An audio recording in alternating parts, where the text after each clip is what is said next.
Jazzy. Welcome back. I'm in a good mood this morning because I've been playing the blues. Now, the blues is something, the blues isn't necessarily happy, but it's about reality, and there's a soulful, spiritual side to the blues. But ever since I did that Led Zeppelin video and saw the documentary Becoming Led Zeppelin, and thank you all for watching that video in the comments in the video. I'm going to cite a couple in a minute here. But that got me thinking about the early blues albums that I got into in the 1960s as a kid, from 10, 11 years old through 16 years old. That really, fruitful period in the 1960s. And we all know the stories. I'm not going to retread about the British bands emulating and loving the blues, and they kind of sent it back to us. Us Americans really took these blues artists for granted, which is unfortunate. But I pulled a pile of records here, and I put them in order that I can recollect I bought them. Now, there are white blues players, there are black blues players, the real thing. But these are the ones I got back then. Of course, since I've dived in big time to a lot of artists, and obviously this isn't a definitive list of blues of the 1960s, and this isn't even probably all the blues-related records I bought in the 1960s, but I thought it'd be a fun exercise for me to go into that. Now, going back to that Led Zeppelin video, again, thank you for all the views. I welcome new subscribers here, and I want to apologize. I had a handful of commenters talk about my wardrobe malfunction in that video.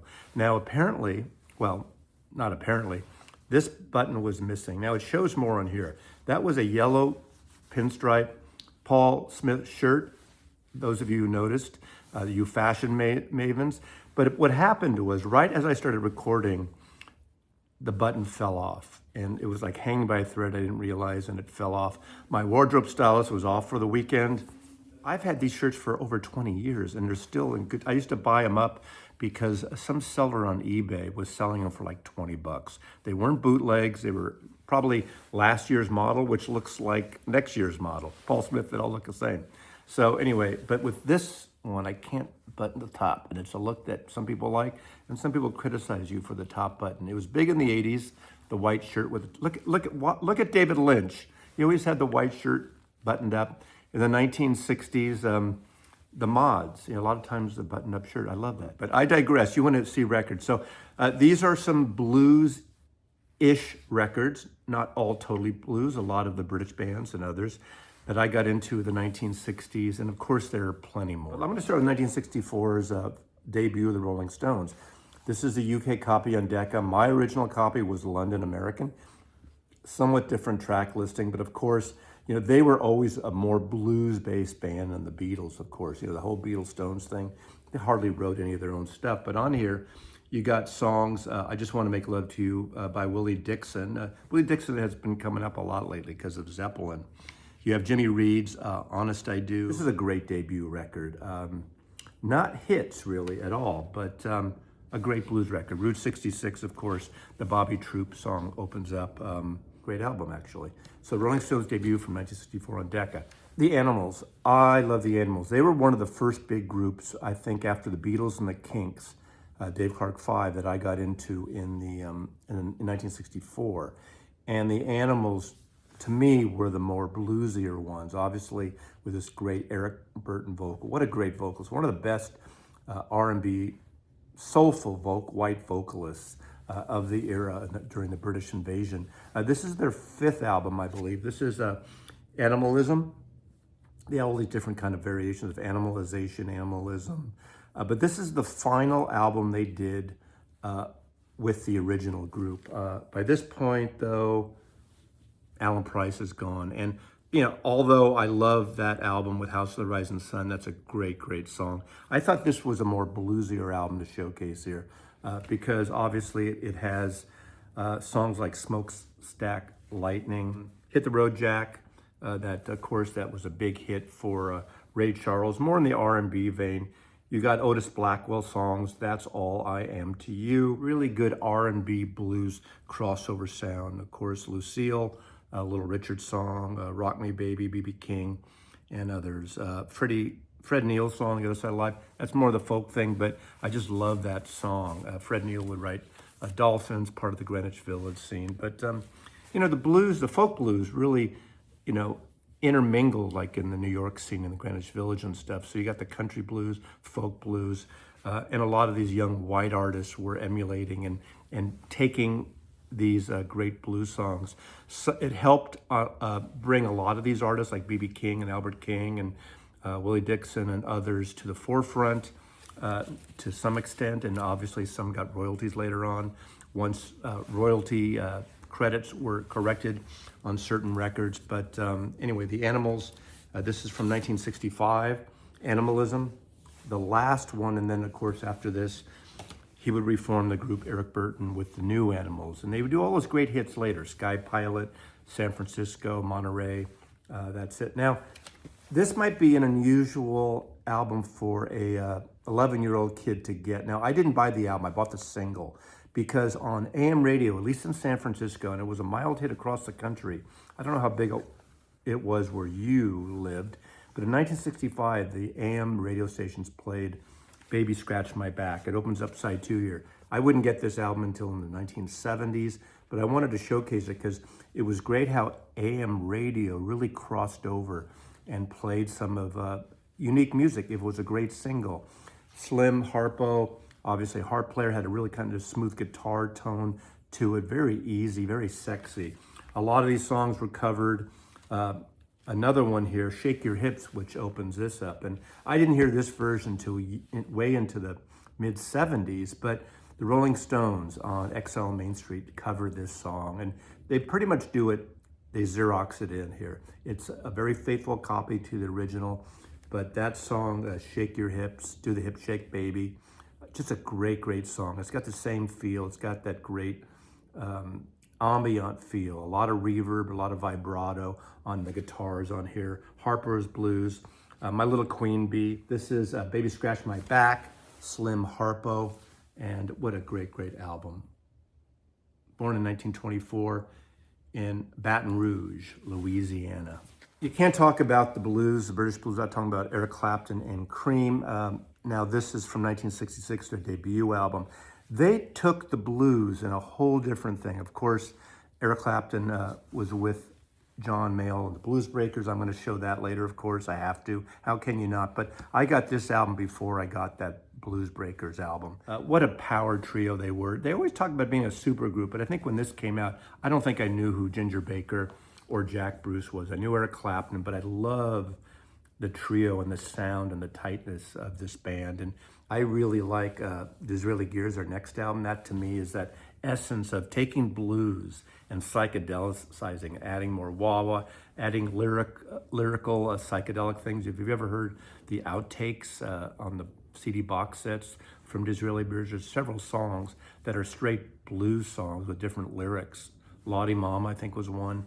And of course, they make it more psychedelic there. But let's talk about this. You have Spoonful by Willie Dixon again. He really pops up on a lot of these albums. You have Robert Johnson's For Until Late. I didn't even know who Robert Johnson was. So the great beauty about these British bands, they had us and forced us in a way to go and seek out these roots artists and these blues artists and R&B artists. You got Rollin' and Tumblin', the great Muddy Waters song, and Skip James. I just fell in love with Skip James after this.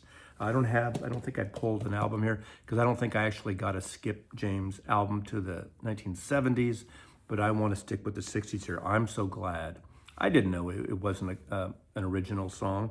And then of course, you got Toad, that great drum solo. Give the drummer a break here on this, but what a great debut. And this really transformed blues, crossing into that psychedelic era from 66.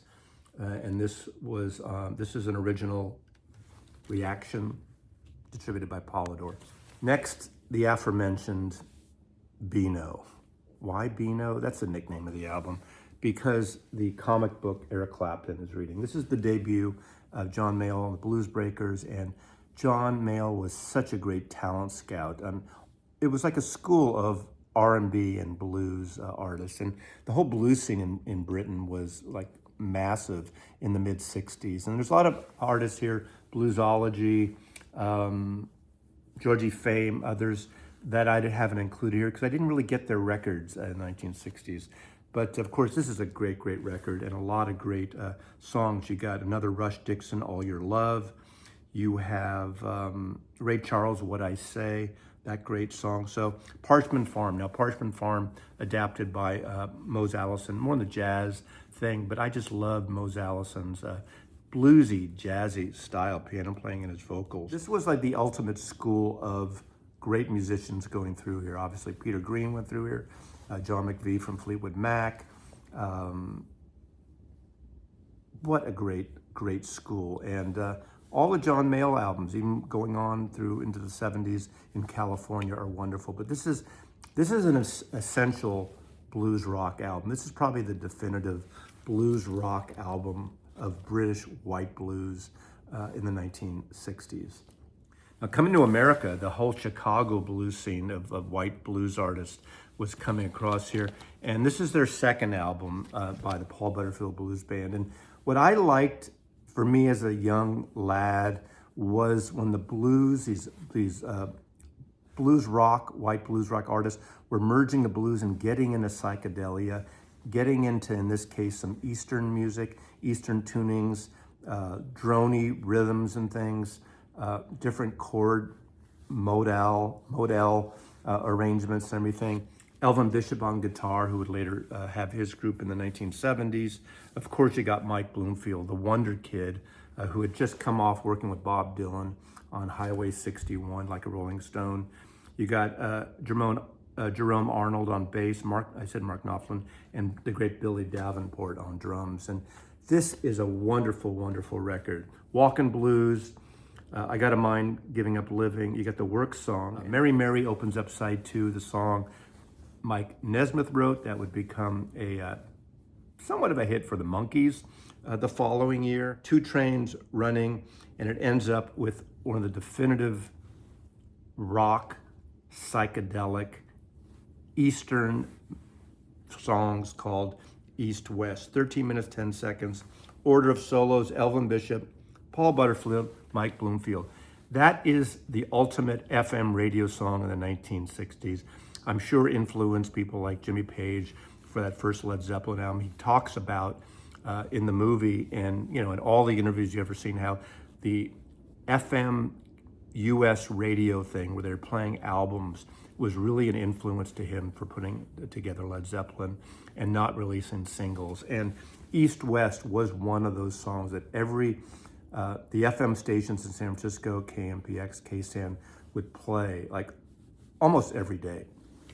So what a great record. From 1966, produced by Jacques Holtzman on Elektra Records, East West. A definitive record, a must in every collection, and that track especially. 1967's debut by 10 Years After is essential. Now, they made a great series of albums for Durham Records and London Records in the late 60s, culminating in 1970-71's Columbia signing, and where they do I Like to Change the World. A whole different feel, one of the great singles. They should have lasted longer, but they were unique in the 60s because the combination of this great guitar playing of Alvin Lee, you saw it in this great appearance of Woodstock in the film, and Leo Lyons on bass, really strong bass. The bottom on this, the way it was recorded by Mike Vernon, engineered by Gus Dudgeon, who would work on those great Elton John records of the 1970s. And Chick, I think he only has one name. Chick on the B3 organ, Hammond B3, is akin to Jimmy Smith's soul jazz records. So there's a jazzy crossover with the blues here, but the dynamics they have, and on the last track here, Help Me, is a Sonny Boy Williamson song, which just has an amazing interaction between the entire band.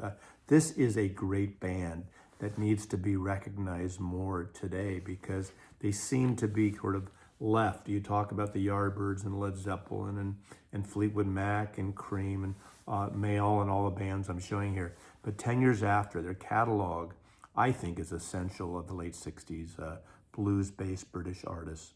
A teacher would play records every Friday, and there were 2 blues records he played, and this is one of them. This is from 1967. This is Albert King's Born Under Bad Sign. The other one I didn't pull that I showed in another video a while ago was Live Wire Blues Power, Live Wire Blues Power, recording at the Fillmore West. Fantastic live record. Now, this is essentially a comp, but a comp from only about a 2-year period. This is a Kraft mono issue. Of course, Born Under Bad Sign was covered by a lot of these British blues artists and American artists. This is a wonderful comp. This is a perfect blues record. If you want to get into the Chicago electric blues, this is a fantastic one. Born Under a Bad Sign, it is Kansas City. Obviously, that's a cover. Hunter's a great track. You know, She Calls Me the Hunter. I think also Tina Turner, Ike and Tina, covered that song. But this is an essential album. It was on Stax Records. One of the first San Francisco bluesy records that I got was the second album by Big Brother and the Holding Company. Their first album on Mainstream is a good record. It's had somewhat bluesy R&B, but this is the one. It has a feel of a live album. It's not a live album. John Simon with Elliot Mazer co-produced or produced, engineered this record. This has a great feel. You hear Bill Graham of the Fillmore introduce them as if it was a live album. You hear Broken Bottles occasionally. It's got the feel of a live album. Of course, Janis Joplin here. I mean, this is the breakout for Janis Joplin and Big Brother after Clive Davis saw her at Monterey in '67. The band is somewhat sloppy, but they held it together. And to me, works. Once she left Big Brother and did with the Full Tilt Boogie and everything, I think something got lost. As much as I like Pearl, it's not anywhere as good as this album from my point of view. Obviously, there's bluesy stuff all over this. You got this R. Crumb cover. Apparently, he got paid $500 to do that cover. I Need a Man to Love. I mean, you got covers on that. You got Summertime, Ball and Chain, Turtle Blues. This is such a wonderful blues album. There's at the Fillmore. You got just a wonderful, wonderful record here. Big Brother and Holy Company. This is 1968 bluesy, San Francisco blues. For me, a real special record. Didn't get a lot of sales, but it had a following in San Francisco, and they would play around the ballrooms all the time. And that's Mother Earth. Tracy Nelson, I believe she's still alive, still playing. I think she maybe is in Nashville now or somewhere else. But this is such a great country blues album. They lived up in Marin, north of San Francisco, but they would come and play the ballrooms. I never saw them, and I just love this record. Living with the Animals.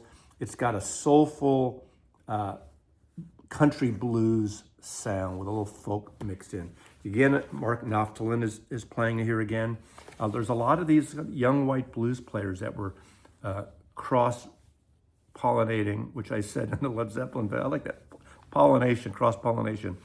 A lot of these musicians were playing together. Mike Bloomfield plays with a phony credit. They wrote Mikal Blumfeld. So obviously it was a contractual thing. Also, Barry Goldberg on organ, who played with a lot of these artists, blues artists, from Paul Butterfield to the San Francisco groups. And another album I didn't pull, because I didn't really get it right away, was the Second Blues Project record with Andy Kohlberg. And that's a great blues record as well. They would morph into a band called Sea Train later. Mother Earth, this is on Mercury Records. This is 1968, I believe. This is Mother Earth, Bay Area. Next is an album from 1968, Taj Mahal's second album. This is probably my favorite, maybe along with the 1970 double album, which has an album of sort of country acoustic blues and another of electric. I love that album, but produced by David Rubinson. Jesse Davis is his other guitar player, and just, this is a dynamite record. Great songwriting, great rootsy music. I saw Taj Mahal many times over the year. I like his collaborations early on. He was going to do a band called The Rising Suns with Ry Cooder. They recorded, but it was never released until way in the, 90s or 2000s on CD and a vinyl reissue. But this is a perfect album. Very rootsy. You got Karina on here, Good Morning, Miss Brown. The song that I heard on FM radio. FM radio was playing this stuff. None of these things were AM radio friendly, except ironically that Slim Harpo is one of the few. There's a couple here actually. But That song on here that opens side two, She Caught the Katy, Left Me a Mule to Ride. What a great, great swampy New Orleans style song there. Very Southern here. Just love this record. 1968's The Natural Blues by Taj Mahal. Maybe the best or the most true blues band of the day in the late 60s was Canned Heat. This is their 1968 album with their hit. This actually had a AM hit with Going Up the Country. Of course, did a great performance in 69 at Woodstock that would come out on the film and soundtrack in 1970. Bob the Bear Height. They had several changes of people over the years. Harvey Mandel played with them for a while. Boogie, Refried Boogie on here. The Living in the Blues album, I believe it's the album after this. The double album has like a 40-minute version of Refried Boogie, and it's such a great record. It's United Artists, I believe. These were on, yep. And fantastic record. This is 1968's Canned Heat, Boogie with Canned Heat. What a great cover. How heroic is that? Another record from 1968, which really just blew things out of the water for white blues, is this album, Super Session. This was going to be an Al Kooper, Mike Bloomfield collaboration with. Now the key on here, one of the things is Harvey Brooks' bass playing. Listen to Season of the Witch with his bass playing. It's incredible. There is a remastered or an expanded CD that has versions of that with and without horns, and that's worth getting. If you're a compact disc person, seek that one out. It's fantastic. So this was originally just a Al Kooper, Mike Bloomfield album, but after the first day of recording, Mike Bloomfield didn't show up or got sick, and Al Kooper brought in Stephen Stills. So one side is with Steve Stills on guitar. You hear the difference, just both great, but you hear the difference. And of course, this is a really kind of blues, swampy, crossing over to the psychedelia period. Original opening with Albert Shuffle. There is a Curtis Mayfield song, Man's Temptation.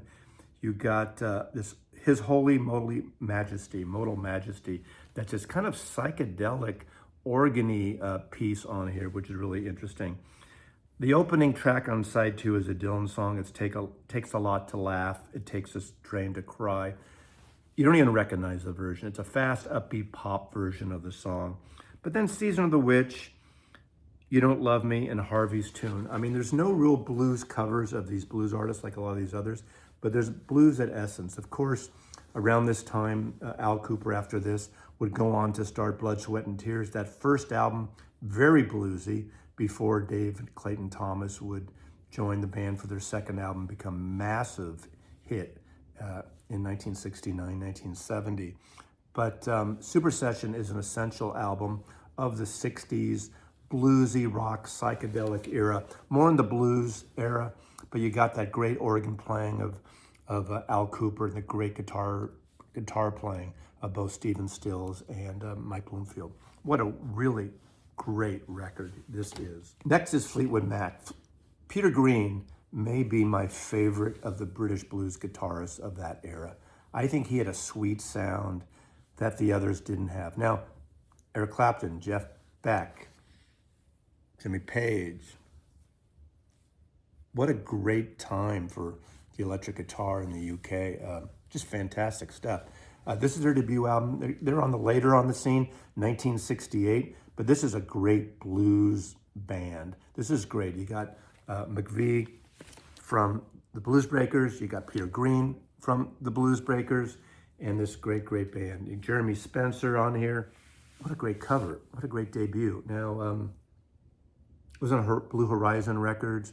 Mike Vernon would produce them for their first few records. Now, I'm always a fan of the Peter Green era of Fleetwood Mac over the Buckingham Nicks. It shouldn't be a competition, and it's amazing that this band found so many